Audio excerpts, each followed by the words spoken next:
Assalamualaikum warahmatullahi wabarakatuh. Selamat bertemu kembali dengan channel kami, Sub YouTube Channel. Teman-teman, pada video kali ini, teman-teman akan diajak untuk mengikuti kunjungan wisata dari suatu keluarga ke salah satu objek wisata di bawah kaki Gunung Tangkuban Perahu yang berlokasi di Ciater, Kabupaten Subang, Provinsi Jawa Barat.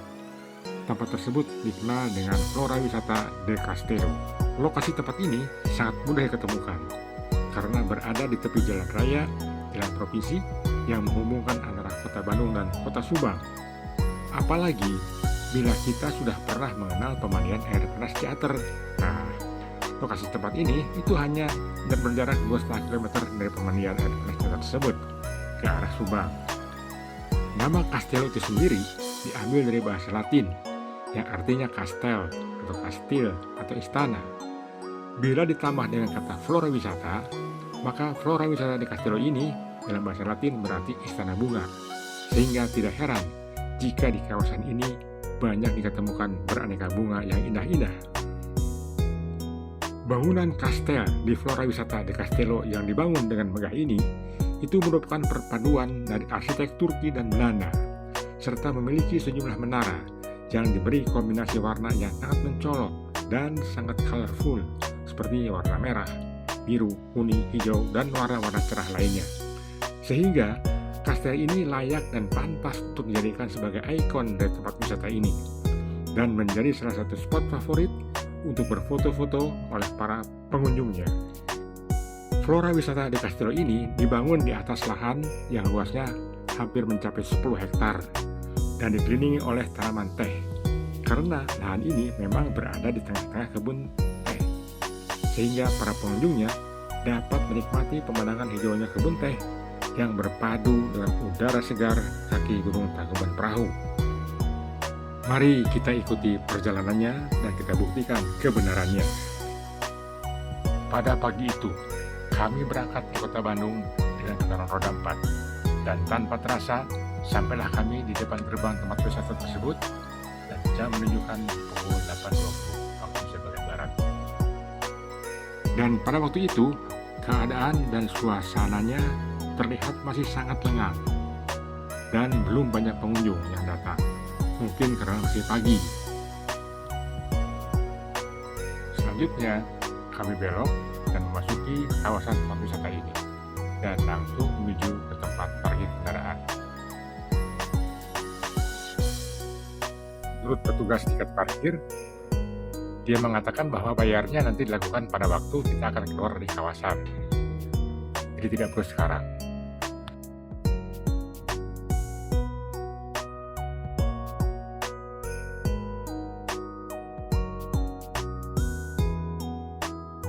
Setelah memarkirkan kendaraan, kami segera mencari loket penjualan tiket untuk membeli tiket masuk. Loket tiket tersebut ada di 2 tempat, yaitu yang di luar di dekat pelataran parkir, yang di dalam kastil.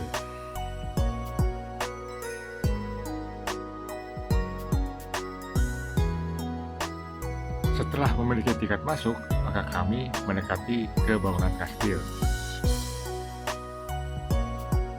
Memasuki halaman kastil, kita disambut dengan hamparan rumput sintetis yang hijau dan tanaman bunga-bunga yang indah, serta terdapat pula patung orang, laki-laki dan perempuan yang berpakaian ala orang Eropa, pakaian kekaisaran, dan seolah-olah mereka sedang menyambut kedatangan para pengunjung yang akan memasuki kawasan atau area kastil tersebut. Kita lanjut memasuki kastil. Ternyata di dalamnya hanya terdapat loket penjualan tiket dan meja pusat informasi atau information center saja. Sekarang, mari kita menuju keluar ke belakang kastil. Tampak di sana oleh kita suatu taman dengan hamparan hijau dari rumput sintetisnya, juga dengan bunga-bunganya dari berbagai jenis dan beraneka warna yang tersusun secara apik dan rapih di sisi kiri maupun sisi kanan, sehingga hal ini di samping menjadi sangat indah dan juga akan sangat menyejukkan mata bagi mereka yang melihatnya.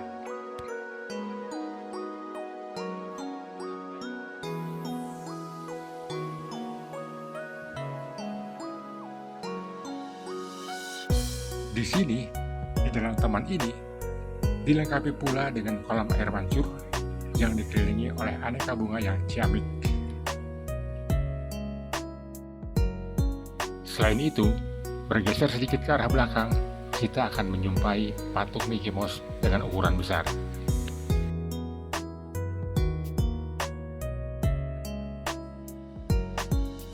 Sedikit lagi kita ke belakang. Kita akan sampai ke depan bangunan food court. Namun, untuk sementara, kita tidak akan memasuki bangunan tersebut, karena kami akan menuju ke bangunan kastil kedua terlebih dahulu, yang letaknya beberapa ratus meter di belakang bangunan food court ini. Nanti kita akan kembali lagi ke sini setelah dari bangunan kastil yang kedua. Untuk menuju ke bangunan kastil kedua, dapat kita lakukan dengan cara pertama jalan kaki bagi mereka yang suka jalan kaki, atau dengan cara menaiki kereta penumpang yang bertenaga listrik. Untuk hal ini kita akan dikenakan biaya ekstra, per penumpang dikenakan tarif 20.000 pulang pergi. Untuk menghemat waktu dan tenaga, kami memilih untuk menggunakan kereta penumpang listrik. Dengan kereta listrik inilah kami dibawa menelusuri jalan-jalan lingkungan di kawasan tempat wisata ini, sehingga kita bisa mengenal apa-apa saja yang ada di sepanjang jalan tersebut, sambil menikmati indahnya view di sekitar sana dan hawanya yang sejuk. Dalam perjalanan, kita menemukan area taman atau wahana tempat bermain yang tak kalah instagramable, khususnya untuk anak-anak dan bahkan untuk mereka dari kaum muda-muda, seperti adanya komedi putar, trampolin, adanya istana balon, ontang-anting, sejenis bom kar, ada playground untuk anak-anak, dan lain sebagainya. Dan dari informasi yang diperoleh, untuk setiap wahana tempat bermain, kita akan dikenakan biaya tambahan lagi.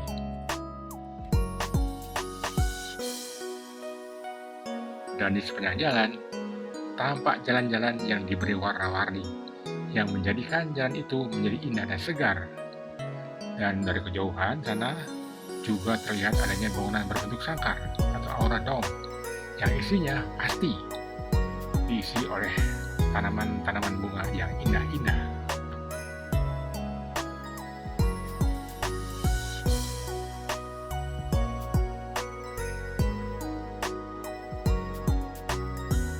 Memang benar, ketika kami sedang berada di sini, dapat dirasakan bahwa kami merasa seolah-olah sedang berada di alam lain, yaitu di sebuah taman yang indah dekat sebuah istana.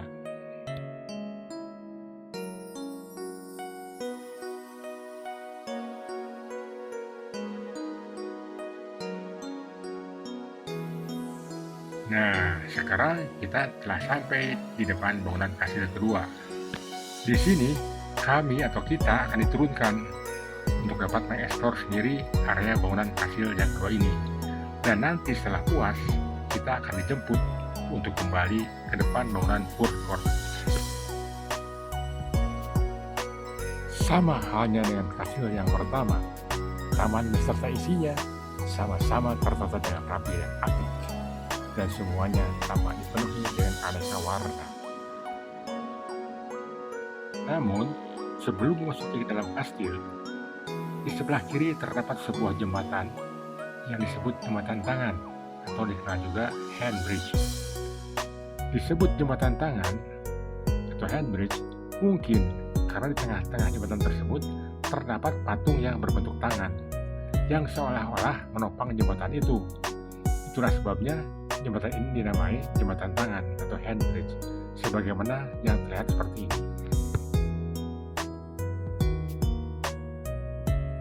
Dari sini, dari atas jembatan, di samping kita bisa melihat lalu lintas di jalan raya Bandung Subang, serta mendengar suara deru knalpot motornya, juga kita bisa melihat dari kejauhan sebuah masjid besar yang berada di tepi jalan tersebut.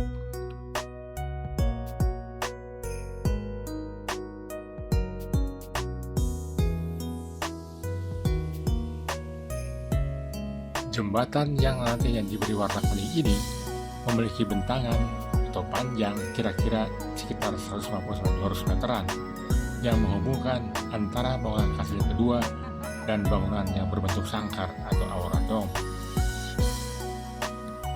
Jauh di ujung sana terlihat bangunan berbentuk sangkar atau aura dome sebagaimana yang tadi kami maksudkan. Headbridge ini merupakan salah satu di antara sekian banyak spot-spot foto yang ada di kawasan wisata di Castello ini. Sehingga setiap orang yang lewat atau berada di atas jembatan pada umumnya akan membawa alat perekam gambar atau HP berkamera ataupun alat-alat foto lainnya untuk mengabadikan momen-momen yang ada di dan dari atas jembatan tersebut. Nah, ini dia si cilik cantik sedang asik kotak-atik dan belajar mengambil objek foto dari bunga-bunga yang ada. Mudah-mudahan kelak ke depan si cilik cantik ini bisa menjadi seorang fotografer yang handal. Amin.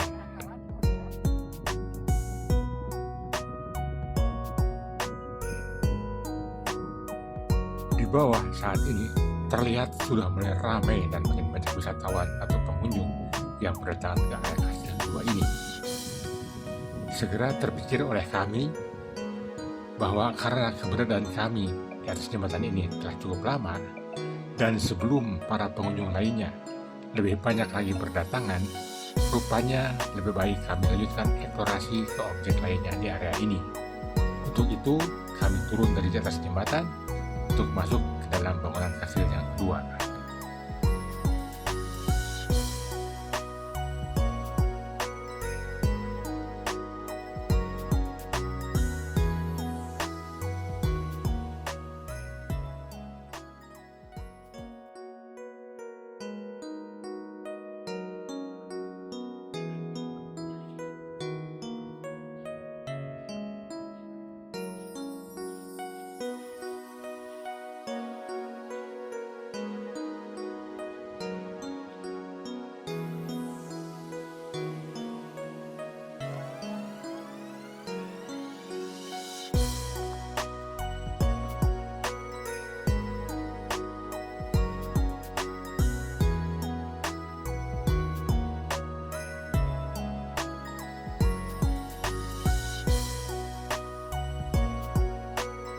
Masuk ke dalam kastil, ternyata di dalamnya biasa-biasa saja dan tidak ada yang aneh. Tapi di belakang kastil ini tampak hamparan taman yang lebih luas, yang agak berbeda dibandingkan dengan taman yang ada di bangunan kastil yang pertama. Beginilah penampakan taman yang ada di belakang bangunan kastil yang kedua setelah kami keluar dari kastil ini. Di sana lebih banyak spot-spot foto yang sangat sayang bila tidak dimanfaatkan dan tidak diabadikan oleh para pengunjungnya. Seperti kita lihat view yang lebih beragam dan lebih bervariasi, juga hamparan rerumputan sintetis dan tanaman-tanamannya yang lebih beragam dan lebih luas pula. Kemudian ada alat perekam selfie dengan background sekitar dan di seputar kita. Kemudian juga di tiap sana ada fasilitas tempat berteduh dan warna-warni. Kemudian ada tempat duduk dan tempat istirahat yang nyaman dan lain sebagainya.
Setelah puas berada di sana, kami kembali ke halaman depan dari bangunan Kasia kedua ini dengan jalan kaki melalui jalan yang berbeda dengan jalan sebelumnya ketika kami masuk ke area ini. Anggap saja hal ini sekedar untuk melatih otot kaki.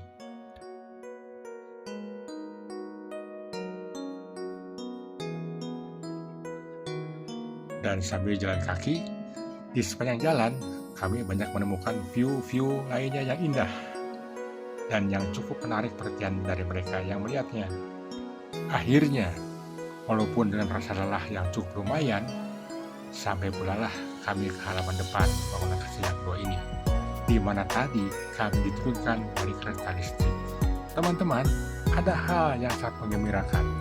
Ternyata di sana kereta listriknya akan membawa kami kembali ke tempat di mana tadi kami berangkat, yaitu ke depan bangunan food court. Itu telah menunggu dan siap menunggu kami untuk kembali pulang ke gedung food court.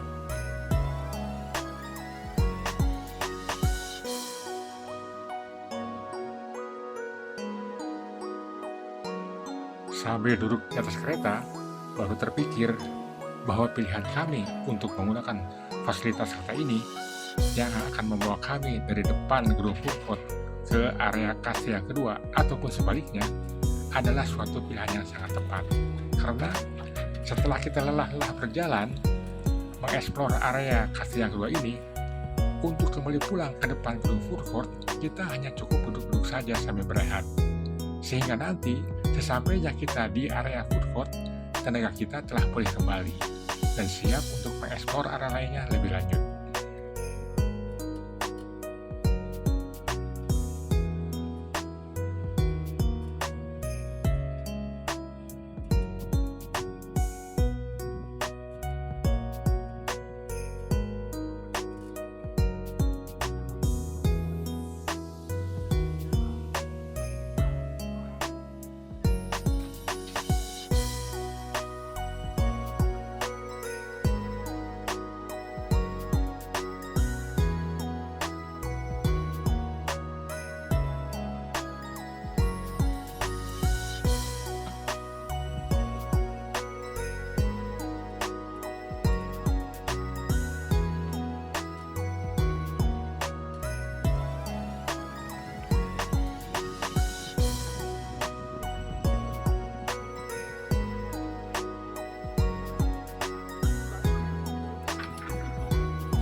Dan sampailah kita sekarang di depan gedung food court.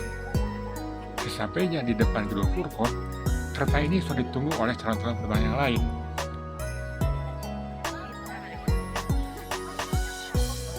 Terus kami memasuki ke dalam gedung food court.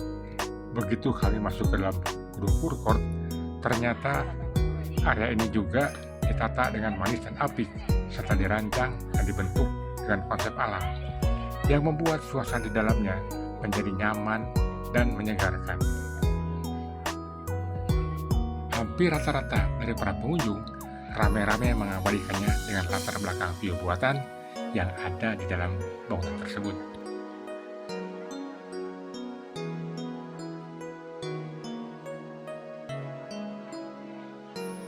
Di sini terdapat pula meja kursi yang ditata dengan rapi, yang menjadikan kita seolah-olah sedang berada dalam suatu taman.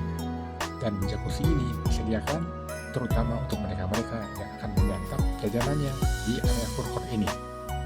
Di dalam food court ini terdapat beraneka ragam kios makanan dengan bermacam-macam menunya yang kita bisa memilihnya sesuai selera. Dan kios-kios tersebut dilengkapi pula dengan view serta fasilitas resto yang sangat keren, sehingga hal ini di samping untuk bisa membangkitkan selera beli, juga dapat meningkatkan selera makannya. Jadi pada intinya, dengan adanya penataan ruangan di area food court garden ini, menjadikannya area ini sebagai spot-spot foto yang instagramable. Kiranya tempat ini cocok bila dipakai sebagai tempat kumpul-kumpul keluarga atau teman-teman yang nyaman dan rileks. Di sini kita bisa ngobrol-ngobrol sambil makan-makan. Tapi tentunya jangan bawa makanan dari rumah ya. Yang menarik dan patut disyukuri di sini adalah bahwa semua pengambilan foto di spot-spot foto yang ada, setiap area Di kawasan wisata ini, itu bebas dan dapat dilakukan secara gratis. Di sebelah kiri luar bangunan food court terdapat musola yang menarik bentuknya. Dan di sebelah kiri dari musola terdapat pula bangunan toilet WC yang cukup luas dan bersih. Setelah dari area food court, kami meneruskan eksplorasi kami ke area berikutnya, dan rutenya diarahkan dan dilewatkan ke beberapa area sebelum mencapai pintu gerbang keluar. Dan yang terdekat adalah area kawasan bermain. Dan ternyata di sini, di antara kami ada yang penasaran untuk mencoba permainan otak-atik, sementara yang lainnya hanya duduk-duduk saja sambil menonton.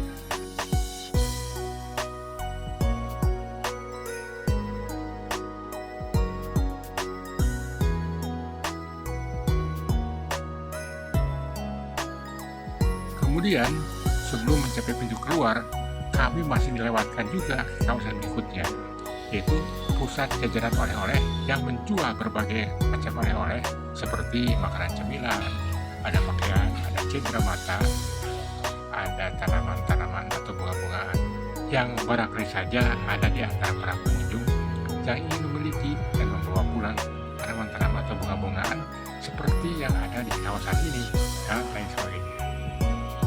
Tata letak di sini pun diatur dengan konsep yang unik dan dikemas sedemikian rupa, dan di sana terdapat area retail Korea, juga Eropa, yang mana kios-kiosnya diatur seolah-olah kita sedang berada di negeri Korea atau Eropa, yang tentunya sangat menarik. Dan bagi mereka yang mau, di sini kita bisa menyewa dan mengenakan hanbok atau pakaian adat Korea, sehingga bila diabadikan tentunya akan menghasilkan foto-foto yang keren.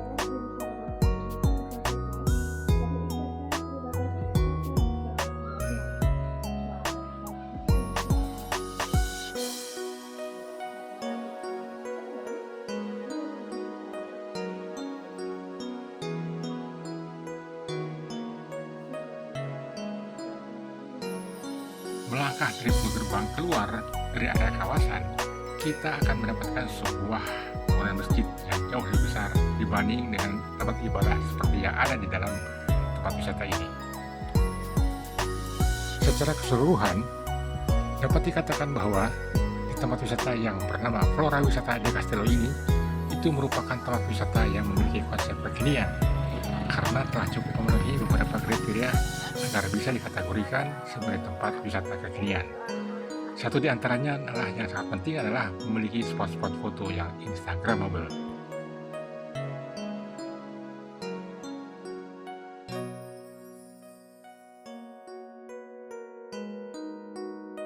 Setelah kami mengunjungi tempat wisata ini, kami dapat menyimpulkan bahwa tempat wisata de Castello Theater ini sangat recommended bagi teman-teman untuk dikunjungi, dan sayang bila dilewatkan begitu saja.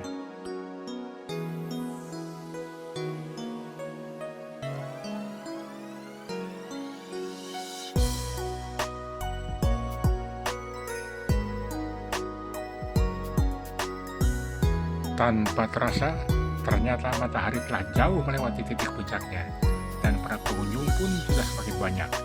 Terlihat dari jumlah mobil yang semakin banyak dan padat di tempat parkir, sehingga hal ini menjadikan kami segera untuk mengakhiri kunjungan kami ke kota wisata ini.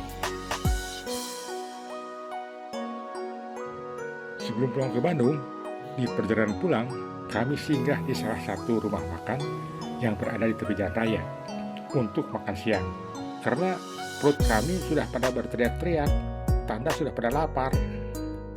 Kiranya sampai di sini saja kisah jalan-jalan wisata ke Flora Wisata de Castello ini. Nanti kita akan berjumpa kembali di kisah-kisah perjalanan yang menarik lainnya. pada video-video kami yang berikutnya. Terima kasih telah mengikuti dan menonton video ini sampai selesai. Wassalamualaikum warahmatullahi wabarakatuh.